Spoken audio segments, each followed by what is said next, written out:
నమస్తే సార్. నమస్తే. మీ పేరు సార్? రామరెడ్డి. ఏం చేస్తుంటారు సార్? వ్యవసాయం. రేవంత్ రెడ్డి గారి పాలనపై మీ అభిప్రాయం ఏంటి సార్? రేవంత్ రెడ్డి పాలన బాగానే ఉంది కానీ చేసేవాళ్ళు బాగాలేరు. ఆయన చేసేది బాగానే ఉంటుంది పరిపాలన, కానీ ఇక్కడ చేసేవాళ్ళు బాగాలేరు. అట్లాంటి పరిపాలన ఉంది, ఏం చేస్తామన్నా.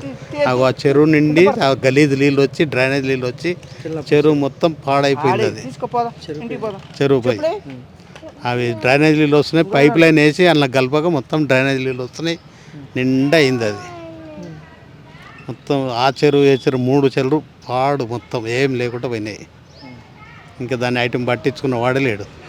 ఎమ్మెల్యే చెప్పినా ఎవడు చెప్పినా దాన్ని పట్టించుకున్నవాడు లేడు. అభివృద్ధి పరంగా చూసుకుంటే ఎలా ఉందంటారు? ఇప్పుడు ఎప్పుడైతే రేవంత్ రెడ్డి గారు ఇప్పుడు ఈ 6 గ్యారెంటీలు చెప్పి కొన్ని ప్రవేశపెట్టారు కదా, అవి ఇక్కడ ఉన్న జనాలకి ఎంతమందికి అందుతున్నాయి అంటారు? అన్నా ఇక్కడ ఇప్పుడు వ్యవసాయాలు అంతా లేదు. ఇక్కడ వ్యవసాయాలు అంతా పొలాలు అమ్ముకున్నారు, వ్యవసాయ పొలాలు ఏం లేవు. వ్యవసాయ పొలాలు ఉంటే తెలిసేది. ఇక ఉన్న వాళ్ళకి అంతే లోన్లు అవి తీసిన వాళ్ళే మాఫైనాయి. ఇక ఇంకా కొంతమంది కాలేవన్నారు, కొంతమంది అయిపోయినాయి అన్నారు. అంతవరకు తెలుసు. పరిపాలన బాగానే ఉంటుంది కానీ ఇక ఉన్న కాడికి ఇట్లా ఉంటుంది అన్నట్టు.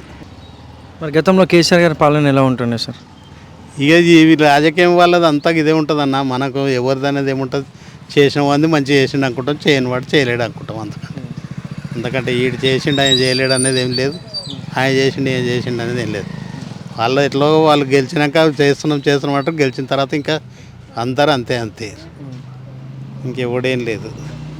Thank you sir. నమస్తే సార్. మీ పేరు సార్? బలవంత్ రెడ్డి. ఏం చేస్తుంటారు సార్? ఏం లేదు, కాళ్ళ నొప్పులు ఇంటికాడనే. రేవంత్ రెడ్డి గారి పాలనపై మీ అభిప్రాయం ఏంటి సార్? ఏమున్నది రేవంత్ రెడ్డి పాలన అంతా దోషి పెట్టిండు, అయిపోయింది. అప్పటిదాకా కూకున్నాడు. ఇది వస్తుంది, రైతు బంధు వస్తలేదు. మళ్ళీ పింఛన్లు ఇచ్చేటోళ్ళకే ఇస్తుర్రు. లీడర్లు ఉన్న వాళ్ళే పింఛన్లు తీసుకుంటారు, వేరే వాళ్ళకి ఎవరికి లేదు. ఇక అడిగితే వీళ్ళని అడిగితే వాడిని అడగమంటారు, వాడిని అడిగితే వీడిని అడగమంటారు. పోనీ వాళ్ళు మూడలు ఎవడని తినని అప్పటిదాకా కూకున్నాం. మరి ఇంకేం చేస్తాం? మరి గతంలో కేసీఆర్ గారి పాలన ఎలా ఉంటుంది సార్? కేసీఆర్ పాలనే చెప్తున్నా. మరి రేవంత్ రెడ్డి గారి పాలన నడుస్తున్నది. ఇంకా కొత్త వాళ్ళకి ఇయ్యలేరు, ఇస్తామంటారు. ఇక ఎప్పుడు ఇస్తారు ఏం సగం మనకైతే తెలియదు అంతవరకే. ఇప్పుడు ఎప్పుడైతే రేవంత్ రెడ్డి గారు ఈ 6 గ్యారెంటీలు ప్రవేశపెట్టారో అందులో కొన్ని అమలైనాయి కదా, అవి ఎంతవరకు అందుతుందని అంటారు? ఇక అందేటోళ్ళకి అందుతున్నాయి వచ్చిన దిక్కు. ఇంకా గ్యాస్ గిన్న మా దిక్కు రాలేదు. ఇచ్చినాము అప్లికేషన్స్ అవన్నీ పెట్టినాము, ఇంకా మా దిక్కు కరెంట్ బిల్లు కూడా రాలేదు. ఏమో 200 అంటే మాకు 200 మీద కాలుతుంది. ఏసీలు ఉన్నాయి, అవి ఉన్నాయి. ఇక నేను ఎట్లా చెప్పు దానికి. Thank you sir. నమస్తే అమ్మా. నమస్తే. మీ పేరమ్మా? నా పేరు రత్నమ్మ. ఏం చేస్తుంటారమ్మా? నేనేం చేయను, ఇంట్లోనే ఉంటా. ఏమనుకుంటారు ఇక్కడ ఉన్నటువంటి జనాలు కానీ మీరు కానీ రేవంత్ రెడ్డి గారి పాలనపై మీ అభిప్రాయం ఏంటి? ఇంకేమీ నడుస్తలేదు కదా నాయన. ఇప్పుడు కొత్తగా కదా, అందుకే ఇక ఇంకేమీ అడగలే ఏం లేదు. కానీ ఇక మొన్న వస్తుంది కరెంటు వస్తుంది, కానీ మాకేం లేదు. గ్యాస్ కూడా రాలేదు. ఇక పింఛన్ కూడా మొన్నటి వస్తుంది. బస్సులో నేను ఎక్కలేను కదా నాయన, ఇస్తుంది కదా, పోయేటోళ్ళు పోతారు కదా నేను అట్లా. మరి గతంలో కేసీఆర్ గారి పాలన ఉన్నప్పుడు ఎలా ఉంటుండే మేడం? ఇక ఆయన చేసిండు కదా నేను. ఇక నేను బయటికి వెళ్ళా, నాకు ఏది ప్రపంచం అనేది తెలియదు, ఇంటికన్నా ఉంటా. అట్లా నాకు ఏది తెలియదు నేను మరిగా అట్లా. నమస్తే సార్. నమస్తే. మీ పేరు సార్? తినాడుతండ్రి. ఏం చేస్తుంటారు సార్? ఏం ఉత్తగానే తిరుగుతాం సార్, పని లేదు బాట లేదు. డబుల్ బెడ్రూమ్లు ఇస్తాడు, ఇంకా అవి రాలేదు. ఇవి రైతు బంధము పింఛన్లు ఇస్తాడు 4000 రూపాయలు ఈ నెలలో వేస్తా అన్నాడు, అంతే. ఈ నెలలో ఇప్పుడు ఇవాళ ఎంత 3 తారీఖు కదా, వేస్తాడేమో 15వ తారీఖు వేస్తాడు. మరి గతంలో కేసీఆర్ గారి పాలన ఎలా ఉంటుండే సార్? కేసీఆర్ది పోయింది సార్ యాజ్యాకి. కేసీఆర్ మంచిగా చేసి మొత్తం సత్రోలు పట్టించుండు. ఇగో ఒకటి చిన్న విషయం, ఆడ డబుల్ బెడ్రూమ్లో 3-4 మీటింగులకు రమ్మంటే పోయినాం. అక్కడ బస్సులు వేపించి బయట తురుకోళ్ళని తీసుకొచ్చి ఆడ పెట్టిండు మొత్తం. మరి వీళ్ళు ఎక్కడ పోవాలి?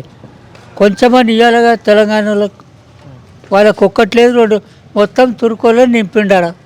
మేము పోయిన వాడికి మీటింగ్కు మాకు దగ్గరనేగా తెల్లపూర్ కాడికి, మొత్తం వాళ్ళకే తుర్కోళ్ళకి ఇచ్చాడు. డబుల్ బెడ్రూమ్లు వాళ్ళకే ఇచ్చాడు మొత్తం. తుర్కోళ్ళకి 70-80 మందికి ఇచ్చినాక మరి వీళ్ళు ఎక్కడ పోవాలి? ఒక మాట సార్, కొంచెమైనా వీళ్ళకి ఇవ్వాలి 10 మంది 15 మందికి ఇస్తే అరే వాళ్ళకి తక్కువ పడే ఇస్తారని నమ్మకం ఉంటుంది. అది లేదు ఇది లేదు. ఎన్టీ రామారావు మురిగిపోయిన కళ్ళు తాగి చచ్చిపోతున్నాడని ఆయన బంద్ చేస్తే ఈయన ఓపెన్ పెడతాడు. మురిగిపోయిన అగో రోడ్డు మీద పడ్డారు చూడండి. వాడు ఒక్కడు చేసి ఒక్కడే తింటే మరి పిల్లలు ఏం కావాలి భవిష్యత్తు? మీరే చెప్పండి సార్. మీరు ఏం తీసుకున్నా మేము రెడీ, ముంగట కూడా మాట్లాడతాం. ఏం సార్? Thank you sir.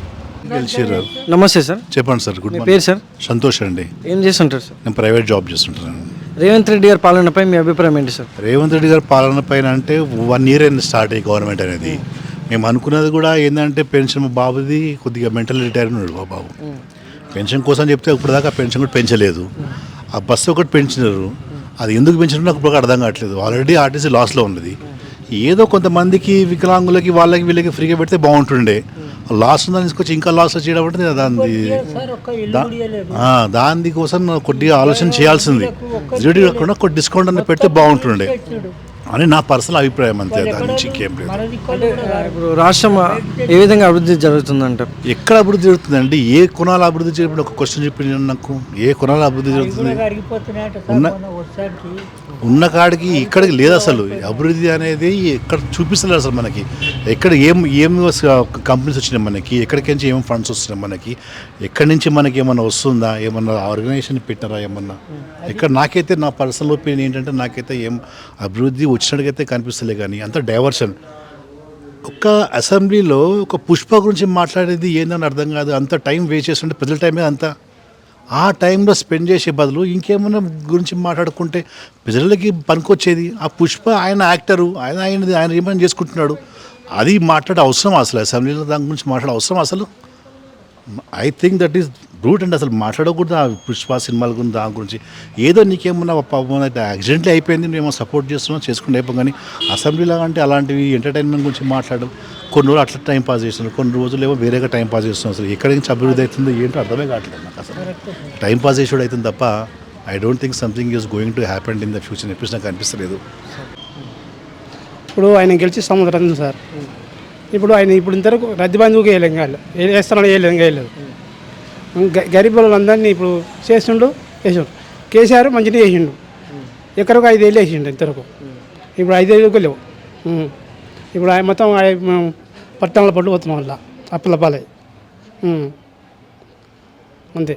కానీ ఇప్పుడు ఈయన గెలిచింది కానీ వీళ్ళకు లేడీస్ పిరిపాలు పెట్టిన కానీ అది దేనికి ఇష్టం, అది దేనికి పెట్టిండో మాకు అర్థం కాదు. పిరిపాసు మా ఈయన గుంది ఇక్కడ రైతు బంధు లేకుండా వీళ్ళకి పెట్టిండు. అట్లా రైతు బంధు చేస్తే మంచిదే కదా సార్ మాకు. ఎక్కడికి అప్పుడు కేసీఆర్ ఉన్నప్పుడు ఎక్కడికి 5 ఏళ్ళు వేసినాయి మాకు. ఇప్పుడు 5 ఏళ్ళకే లేవు. కేసీఆర్ ఉన్నప్పుడే మాకు మంచిగా ఉన్నా సార్, ఇప్పుడు ఏం లేదు. ఈయన గెలిచినాక మాకు ఏంది అసలు. ఇప్పుడు లేడీస్కి అయితే ఉత్తరం వేస్ట్. ఇప్పుడు చదువుకున్న వాళ్ళకు కానీ మాకు ఇప్పుడు మేము గరీబులం కష్టం చేస్తులకు, మేము పని చేస్తులకు, ఇంటికాడ చైతన్యం చేస్తులకు మేమే భంగం అవుతున్నాం. ఇప్పుడు అట్లా భంగం అప్పులపాయి పట్టణపాలు వస్తున్నాం. అట్లా ఈ సంవత్సరం వరకు. నమస్తే మేడం. నమస్తే. నమస్తే. మీ పేరు సార్? నా పేరు రుక్మారెడ్డి. ఏం చేస్తుంటారు సార్? మేము మా వ్యవసాయమే. రేవంత్ రెడ్డి గారి పాలనపై మీ అభిప్రాయం ఏంటి సార్? ఈ రేవంత్ రెడ్డి అభిప్రాయం ఏముందంటే ఇప్పటికైతే నడిచేది మంచిగా నడుస్తుంది. రైతు బంధు వస్తుంది అన్నారు, వస్తుందేమో వచ్చినప్పటికీ. మేము ఖచ్చితంగా ఆయన దగ్గర కట్టి పెట్టలేము. ఏమైనా ఇచ్చితే తీసుకుంటాము, లేకపోతే లేదు. పరిపాలన మంచిగా నడిపించి అందరికీ ఉన్నోళ్ళని లేని అందరికి మంచిగా చూసుకుంటే వాళ్ళకి ఇచ్చేది ఏదో చేసుకుంటే చేస్తే మంచిగా ఉంటుంది. ఇక అన్నీ కేసీఆర్ చేసినట్టు చేసి అప్పులు చూపించి ఆదాయం చూపించి చిప్ప చేతికిస్తే మళ్ళీ ముందుకు ఎవరు రానియరు. మళ్ళీ ఆయన చేసుకున్న కాడికి మంచిగా చేసి ఉన్నోళ్ళని బీదోళ్ళని ఉన్నోళ్ళని లేని వాళ్ళకి అందరికీ చేసుకుంటే ఏది ఇస్తానో అది చేసుకుంటూ పోతే మంచిగా ఉంటుంది. ఆయనకు అభిప్రాయం ఉంటుంది. అది పింఛన్లు రాని వాళ్ళకు ఇస్తలేరు అంటే మా దగ్గర అయితే ఇస్తూనే ఉన్నారు పింఛన్లు. ఇవ్వలేదు అన్నట్టు లేదు. కొంతమంది కొత్త వాళ్ళకి రాలేవు, కొత్త వాళ్ళకి అపాయింట్మెంట్ అయితే కొత్త వాళ్ళకి వస్తాయి, కొత్త వాళ్ళకి మాకు రాయలేదు. ఇంకా నాది ఇప్పుడు 62 సంవత్సరాలు ఉన్నది నా ఏజ్, నాకు ఇంత పింఛన్ లేదు. దరఖాస్తు పెట్టారా? పెట్టాము కూడా. పెడితే వాళ్ళు ఏమంటారు అంటే నేను చదువుకోలేను, మా తమ్ముడు చదువుకుని మా పెద్దైన కొడుకు డ్యూటీ చేసిండు, రిటైర్మెంట్ అయ్యిండు, 62 సంవత్సరాలు ఉన్నాడు, రిటైర్మెంట్ అయిపోయిండు. అదే ఏజ్ ఆయన నాకన్నా 8 రోజులు చిన్నవాడు. నేను వ్యవసాయం చేసినప్పుడు చదువుకొని జాబ్ చేసిండు.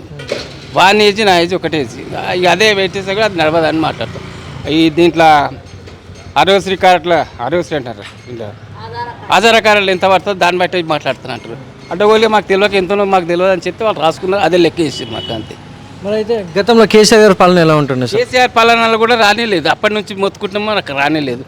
రైతు బంధు వచ్చినుంటే కొన్ని రోజులు మా వాళ్ళు ఒకటే సర్వే నెంబర్ మీద మా దాంట్లో మా వాళ్ళు అక్కల జిల్లాలో వాళ్ళ అన్న మీద కేసు వేస్తే నాది రైతు బంధు బంద్ అయిపోయింది, నాకు వస్తలేదు. వాళ్ళకి వస్తుంది, కేసు వేసిన వాళ్ళకి వస్తుంది, నాకు కేసు లేదు, అదేం లేదు, నాకు బంద్ అయింది అట్లా. మరి అది సెటిల్మెంట్ చేస్తారా చేయరా తెలియదు, వాళ్ళ సత్యం వాళ్ళకి అవుతుంది వాళ్ళకి కాదు. కానీ మాకైతే మాది ఒకటే సర్వే నెంబర్లో మా నాయనలు పంచుకున్న సర్వే నెంబర్ ఒకటే, వాళ్ళ నాయన మీద వేసుకుని ఒకటే సర్వే నెంబర్ వేసింది. నాకంటే సర్వే నెంబర్ ఒకటే అని చెప్పేసి మాది బంద్ చేసి పెట్టి నాకు కట్ చేసి పెట్టు. మా అందరికి వస్తుంది, మా అన్నలకు వస్తుంది, మా తమ్మునికి వస్తుంది, వాళ్ళకి కేసు వేసిన వాళ్ళకి వస్తుంది, వాళ్ళ అన్నకు వస్తుంది, ఇంకో పెళ్ళైన కొడుకు వస్తుంది, నాకు వస్తుంది, నాకు ఒక్కరికి వస్తలేదు. మా నాయనకు నేను ముగ్గురం నేను నడిపోయాను, మా తమ్మునికి వస్తుంది, మా అన్నకు వస్తుంది, నాకు వస్తలేదు. అది. Thank you sir. ఓకే, నమస్తే మేడం. అన్నాడు నమస్తే. గ్యాస్ అన్నారు, గ్యాస్ అయితే ఇస్తలేరు. మళ్ళీ ఒకటి బస్సుది అది ఒక్కటి ఉంది, అదేమాట కరెంటుది అంతే, ఇంకేముంది ఏమైతే ఇవ్వలే. 2000 అన్నారు, అది ఇస్తూనే లేరు లేని వాళ్ళు. సంక్రాంతి నుంచి ఇస్తా అంటున్నారంట. అవునా, ఇస్తే మంచిదే కదా, లేని వాళ్ళం బతుకుతాం కదా. ఇల్లు అన్నారు, ఇల్లు కొంచెం ఏమున్నది, ఆ ఇల్లు ఇస్తా అన్నాడు. ఇందిరా మిల్లులు దరఖాస్తు పెట్టారు మరి? పెట్టినాం కానీ ఇంత ఇల్లుకైనా ఇస్తారా ఇయ్యరా అని వదిలేసా లేదు మాకు. 20 గజాలు కూడా లేదు మా ఇల్లు, ఇస్తే మంచిగా అని అంటున్నాయి, అది చేస్తాం. చెప్పండి. మరి గతంలో కేసీఆర్ గారి పాలన ఎలా ఉంటుండే మేడం? ఏమో ఆయన ఏం చేసిండు, ఆయన కూడా అంతనే చేసిండు. నమస్తే అమ్మ. నమస్తే. మీ పేరమ్మా? మమత. ఏం చేస్తుంటారు? ఇంటర్ సెకండ్ వరకు అయింది. రేవంత్ రెడ్డి గారి పాలనపై మీ అభిప్రాయం ఏంటి మేడం? కరెంట్ ఉచితంగా కరెంట్ ఇచ్చిండు, ఉచితంగా గ్యాస్ ఇచ్చిండు, ఇందిరమ్మ ఇల్లు ఇచ్చిండు. ఇంక ఇవ్వలేరు. మరి అయితే ఇప్పుడు చూసుకుంటే గతంలో కేసీఆర్ గారి పాలన ఉన్నప్పుడు ఎలా ఉంటుండే? కేసీఆర్ పాలన ఉన్నప్పుడు ఏం లేకుండే, ఇప్పుడు రేవంత్ రెడ్డి వచ్చిన సంది అన్నీ ఫ్రీ అయినాయి. నమస్తే సార్. నమస్తే. మీ పేరు సార్? మేఘనాథ్. ఏం చేస్తుంటారు సార్? నేను రిజిస్టర్ చేస్తుంటాను. రేవంత్ రెడ్డి గారి పాలనపై మీ అభిప్రాయం ఏంటి సార్?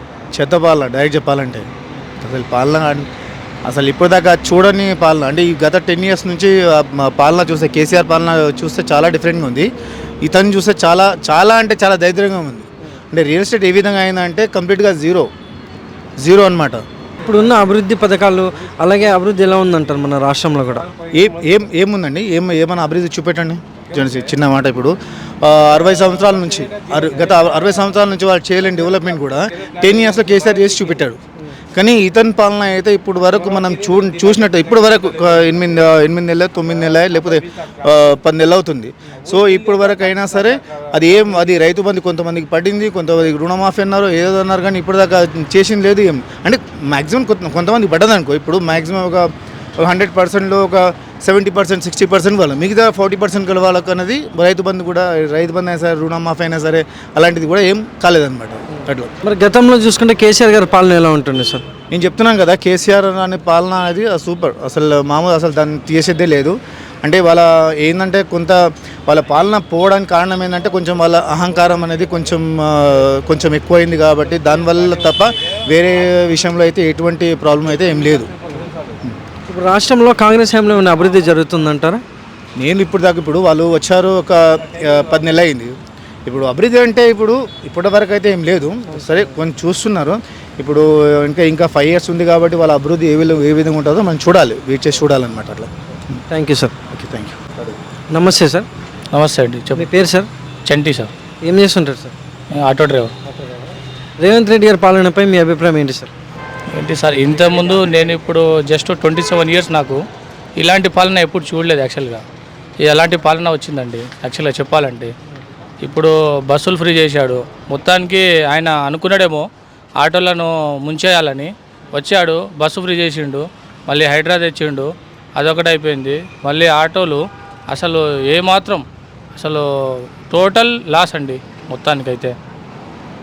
అది ప్రాబ్లం. మొత్తానికి నిజం చెప్పాలంటే చాలా వరస్ట్ ప్రభుత్వం, అంటే చాలా వరస్ట్ ప్రభుత్వం. గతంలో కేసీఆర్ గారి పాలన ఎలా ఉంటుండే సార్? అంటే పర్లేదండి, పర్లేదు, బతకడానికి పర్లేదు. కానీ ఇప్పుడు బతకడానికి చావడానికి వచ్చింది ఈ పాలన అంతే. మరి ఇప్పుడు రాష్ట్రంలో అభివృద్ధి ఏ విధంగా ఉందంటారు సార్? మీ అభిప్రాయం ఏంటి? ఏముందండి, సంవత్సరంన్నర దగ్గర అయిపోయింది. ఇంకేముంది, 3.5 సంవత్సరాలు ఉంది అంతే. ఇంకేమో అభివృద్ధి ఉంది? ఏం లేదు. ఎక్కడ గొంగటి అక్కడే ఉంది. అంతే అండి. Thank you sir. Thank you.